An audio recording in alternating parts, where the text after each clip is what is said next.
L'usine de Méotis va-t-elle continuer à produire des briquettes de lait infantiles? Pour les maîtres laitiers du Cotentin, la réponse est oui. Depuis la fin de l'aventure avec Synutra, c'est devenu une priorité pour les dirigeants du groupe normand. Ils sont déjà en contact avancé avec d'autres distributeurs chinois, mais pas seulement. Ils discutent avec des partenaires du Moyen-Orient ou d'Afrique. À l'occasion du SIAL, qui va avoir lieu au mois d'octobre à Paris, nous avons d'ores et déjà plusieurs contacts, plusieurs rendez-vous et même des visites de notre site à Méotis orchestrées sur cette période. Donc on est assez confiant pour rebondir et le plus rapidement possible. Si tout va bien, les chaînes de fabrication de briquettes de lait pourraient redémarrer à Méotis durant le premier trimestre 2019. En attendant, la centaine de salariés attachés à cette activité continuera de travailler sur les autres sites du groupe.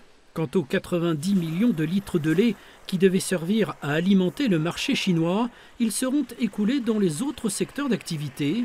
Le groupe normand maintient ses engagements en termes de volume et de prix auprès de ses producteurs. Mes collègues producteurs ont confiance, sont responsables et sont solidaires. Et j'ai appelé toutes les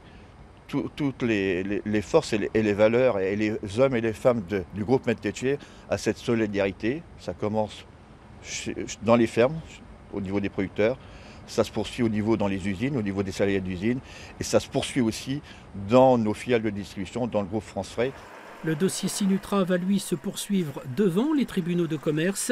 Les maîtres laitiers contestent la rupture abusive du contrat et demandent aux Chinois le paiement de pénalités pour non-respect de ses engagements.